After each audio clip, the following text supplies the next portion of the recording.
Good morning and welcome to chapter 6 of the story.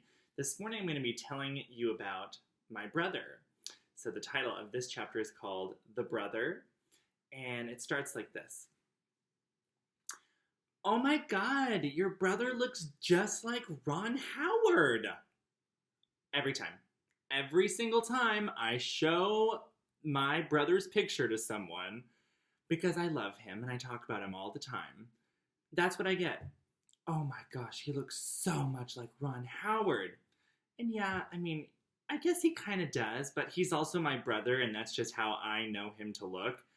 People go crazy. They legit think that he is Ron Howard. In fact, one time, my brother and I were having the most marvelous time out in Spokane one night. And we were bar hopping. It had been a really long week. And we got to this one place, and this lady was plastered. But she came over to us, and she was obsessed and convinced that Clayton was Ron Howard. To the point that in order to get her to go away, Clayton finally ended up autographing a napkin or a piece of paper or something. It was so crazy. So yes, my brother Clayton does look like Ron Howard. And just like that woman that came up to him in Spokane, who was just delighted to be around him, whether people think he's Ron Howard or not, Clayton has that effect on people. Everyone wants to be around him all the time. He's a magnet. He has this energy, and he exudes this kind of love and character and compassion all the time. All the time. And he just always is drawing people to him. He's a person that always wants to get to know you. And he does that by asking a lot of questions. He loves getting to know people, loves getting to know their story, where they're coming from.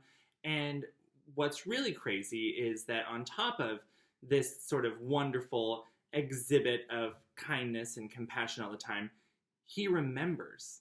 So the next time that you see him, he'll know. And he'll ask you about it. Oh, how's this? How are you doing with that? He's an extraordinary person, and he's someone that everyone loves. I especially love him.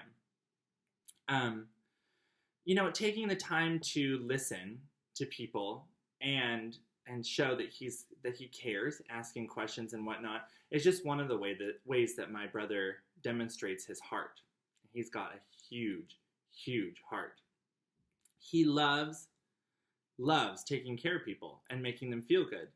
And he has been doing it his entire life. So growing up, he definitely took care of me, of us, and a lot. And not just in the way that older siblings typically take care of their younger ones, by helping mom or dad out with cooking and cleaning and maybe watching us every once in a while. No, he really, really took care of us. He always made sure that we were safe. He made sure that we were taken care of, that we were stable, and mostly, he always made sure that we were loved. I hope this isn't where the tears start in this video, because I knew they were coming. I call my brother Caretaker Clayton. He's been taking care of me and many other people his whole entire life. That's just who he is. Interestingly, though, we weren't all that close growing up. He is just a little more than 4 years older than me. Danielle and I, my sister and I, we were always stirring up trouble. We were always the ones that were causing something. And Clayton was always the mature, adult-like sibling that kind of cleaned up our messes and made sure that we didn't get in too much trouble with our parents. He was always covering our tracks and taking care of us. And I totally admit, I was a little shit growing up. I know it. I'm sorry. Oh my gosh, just some of the things I know I put him through alone. I'm aware I was kind of crazy. And I also know I'm the cause of many zits on my poor brother's face in middle school and high school. Because Danielle and I were both. We were kind of little terrors. But he always took care of us. And it's funny because looking back, a lot of those crazy stories, some of them you've heard so far in my book, they almost always involve my sister and not actually my brother. he wasn't someone that just did the crazy stuff that might get you in trouble. He was always just the mature one. And it's not like he was pent up and tight and couldn't have fun, but he didn't really get in trouble. Hardly ever. He's been following the rules for his entire life. His whole life. That's just how he's been. And let me tell you what. This guy has every right to break as many rules as he wants because of the things that he's gone through and the things that he's endured. When he was a little boy, he experienced the traumas of a drug and alcohol addicted mother who would sometimes drag her little son to the bar in the middle of the night and just leave him on the curb while she went inside and had a lot of fun. In middle school, he was constantly made fun of and laughed at for being, more sensitive than the average guy. He was called all the names. And one time it got so bad in 7th grade that this kid took his head and bashed it into a brick wall repeatedly and ended up having charges pressed against him. He endured a ton of hardship in school. And he certainly endured more fights of our parents than we did, simply because he's older. And he was always the one who took Danielle and me under his arms and led us to his bedroom or someplace quiet or that we could get away from. And we would just sit there crying, and Clayton would hold us as we heard, doors being slammed and dishes being broken and sometimes even punches being thrown. Just really, really crazy hard times. And he was always taking care of us. In high school, while my mom was helping him get ready for prom, she ended up finding a mole on his neck. And it looked a little odd. So when they removed it and they tested it, it ended up being stage 4 melanoma. Bad. So, out of everything he's endured, now he has cancer. His senior year of high school. Only weeks after that, he had a massive surgery, and the doctors excised 9 square inches from his neck. And it took weeks to recover. And even more than that, it took months and months of treatment. And he was so sick. So sick. And yet he still took care of other people. And thank goodness, he's okay today. He made it through. He's a total fighter. And he's cancer-free. And we just, I pray all the time that he continues to stay that way. These are just a handful of reasons that, in my opinion, my brother has every right to want to break the rules and just kind of be angry, because a lot has happened to him. But he doesn't. He doesn't complain. He doesn't break the rules, and instead he just keeps taking care of people. So, growing up, there was no question that my brother was so talented and gifted.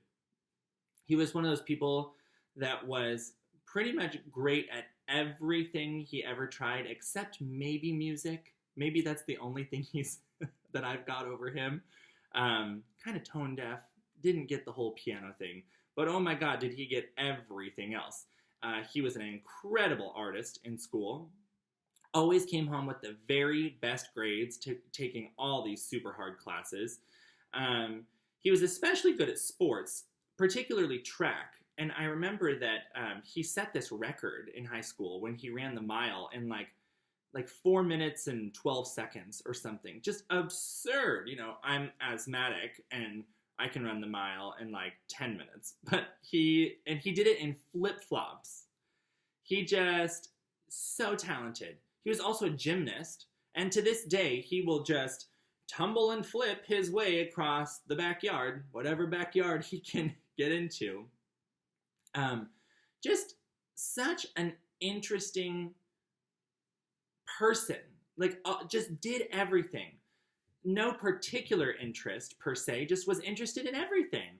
Gardening and animals and design and art and clothes and just it was like Renaissance man growing up with him. So one of the things that I just think is so funny, so I call him my caretaker because that's what he is. But he had the most interesting job in high school, like his after school job. He was actually a caretaker for this falcon farm. And they raised and bred birds of prey, like, falcons that hunt and whatnot. And he took care of them. He would feed them their quail, which was always a very interesting thing. They were already dead, but that's a whole thing. He had to water all these chambers, dozens and dozens of chambers, not like a few birds, like lots of birds. And he'd have to clean their chambers and whatnot. And he even actually helped train them to hunt with this huge balloon truck. It's like, we lived in the middle of nowhere, odd lives, and it's just like, let's make it a little weirder by my brother working at a falcon farm. I mean, how many people do you know that have done that? But that's what he loved. And he always was obsessed with birds. Always. Growing up, my brother had every bird you can think of. I mean, like, we had lovebirds, cockatiels, conures, these crazy little colorful finches called Lady Goullian finches.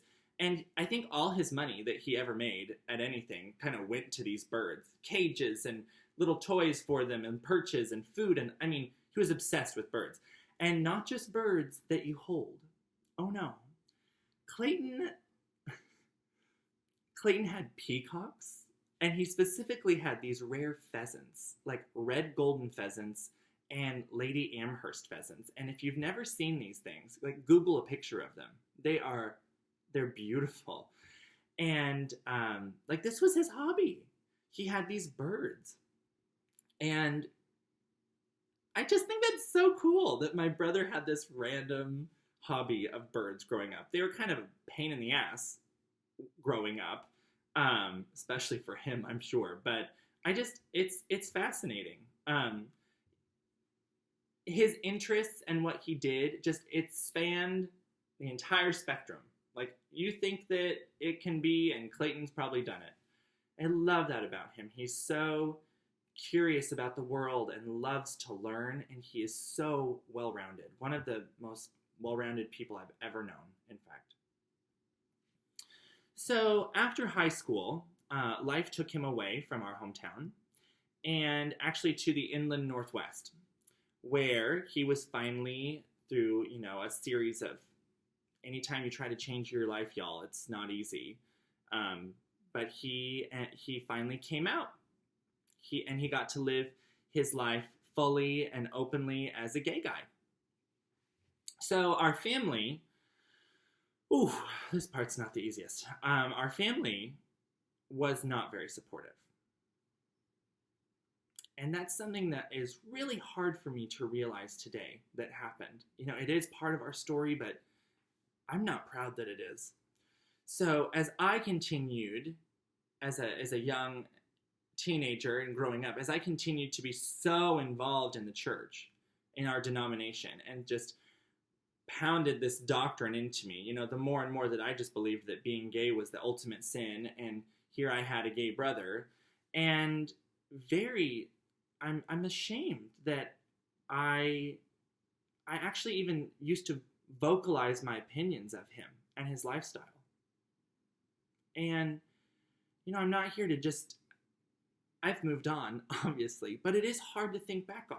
I was a kid exerting very, very strong opinions on my brother, and they were not kind, and they certainly demonstrate love and compassion the way that he had done for me my whole life. But I was attending this college in the South eventually, and my opinion just got even more vocal, and I regret it. I'm sorry about it. But you know what? He always looked past my criticism, and we never really even fought about it. And it's not like I berated him all the time about his lifestyle, but I did tell him what I thought, and it wasn't kind. So anyway, Even despite my very judgy thinking, little bastard I was, oh my God. Despite that, I still went and lived with him and his partner during the summers in college. And that's because his partner at the time had a job in human resources that allowed him the opportunity to sort of, be able to get jobs easier than the average person. And so I would spend my summers there, and they were just always so kind and hospitable to me, even despite my Christian, judgy little ass always, making little comments about them. And again, I'm so embarrassed by it, but I'm sorry, and we've moved on. Whew. So my brother, through a variety of jobs in his life, ended up working in the jewelry profession. So, and he quickly showed a very natural talent for the jewelry industry. He's got all kinds of certifications and certificates and things to prove that he's a colored gemstone specialist, and just all these crazy things. I'm really proud of him. He's done amazing in that career. And he quickly gained a reputation professionally as someone that was not only so intelligent and with it and on top of it, but also took such good care of his clients. I mean, that is his reputation, y'all. He takes care of people. And I'm going to mention it later, but I'm so blessed that that's my brother. And he takes such good care of people. I always knew that about my brother and into our adult years, that he was someone that took care. And that I was very lucky. Like, I did know that, even despite all this Christian judgment bullshit. Sorry I'm being so vocal today, but this is just a really passionate subject. Let me tell you when my brother's caretaking just went through the roof. So back in the dad chapter, I talked about how I called my dad on the phone and finally said the words were playing in my mind for years and years and years. Dad, I'm gay. Well, about a month before that, I had actually basically packed up my entire life from the South and told my brother I needed to come be with him. And I did. And so a month before I had told my dad, you would have witnessed me flinging myself into my brother's arms and finally saying to him, brother, I'm gay too. And he just held me. He had experienced such hardship in his life for being gay, and I think that the thought that his little brother might have to go through that as well, at first was he hated that. I think he may have said, are you sure? And I was like, yeah. But I think he quickly learned that I had actually already endured a lot of those hardships as well. And you know what? It's just like the same brother that had held me when we witnessed our parents fighting all the time. This compassion, it just enveloped me like a hug. And from that day on, he became not just my super cool, loving, always taking care of me big brother that I had always admired and loved. He actually very quickly became one of my very best friends. Our relationship just kind of exploded. And we have been that way ever since. I cannot imagine my life without him at all, especially the way that we know each other now. After I came out and I left my school in the South and actually moved in with him and his partner, I actually stayed there for several months that summer. And we kind of made a plan on what I was going to do and what that was going to look like. So I ended up moving to the next city over. And we spent almost every single Sunday together at our places, either his or mine, and having Sunday dinners, Sunday lunch, Sunday family outings. I mean, we created the best memories. We'd go to our favorite parks, go to movies, we'd go ice skating, we'd go look at cars, just whatever we wanted to do. It was Sunday, and it was our family day, and that's what we did. And speaking of movies, so growing up, we loved movies. Loved them. That was our thing. And we didn't even watch all that many, looking back, but we loved movies. I mean, and so any chance we had to watch a movie, we just loved it. And you've probably gathered that we loved to laugh as kids, and my brother was no exception either. I mean, and he has such a good laugh. So we would watch movies all the time, and I don't know why, but we are still to this day obsessed with movies that sort of have a fake accent, not like a real one, not where people are like actually from a country or an area and that's how they talk, but really dramatic, hilarious accents. We still cannot get enough of them. So specifically, one of our very favorites is like a really deep Southern woman. We love it. We, every time we see each other and we talk on the phone, like, honey, where are you? It's just, we can't help it. We just jump into accents with each other. I don't know if any of y'all do that with your family members, but that's what we do all the time. And I mean, just all the time. So I have a quick side note, actually. We had this great aunt growing up. She was actually an incredibly accomplished woman. So she had every right to be sort of braggy, if you will. I mean, she had fought her way to the top of an amazing corporate career at a time when women just didn't do that. But this great aunt was kind of so over the top in the best way, not a pretentious way, just like the best way. And we we found this family cookbook when we were kids, my brother and I did. And knowing what we knew about our great aunt, who we loved, we couldn't help this. So in this book, this recipe book, cookbook, are all these recipes that have been submitted by different family members. So you might come across, people's entries, and it's things like, grandma's chocolate cake, or Aunt Sally's brownies, whatever it is. But whenever you got to one of our great aunt's recipe submissions, it read something like, world's best, ultimate, supreme chocolate cake. Or, deluxe, mouth-watering dream cloud brownies. And we read, I think, every single recipe in the whole book because we couldn't get enough of it. And to this day, and I don't know why we thought this was so funny, but to this day, you will hear us use the words deluxe and supreme more than anyone in the world. And it's all just kind of still, we're not making fun. It's just so funny to us that she used to do that. So I'll call and I'll be like, honey, how was your day? And he'll say, oh, it was just super deluxe. Or I'll say, how was your trip? And he's like, oh, it was just supreme. And we still do this. And actually, whenever I'm introducing somebody, like to my brother for the first time, and it's going to be me and him there, I have to full out warn them that we are going to talk in accents and we're going to laugh until we can't laugh anymore. We won't be able to stop laughing.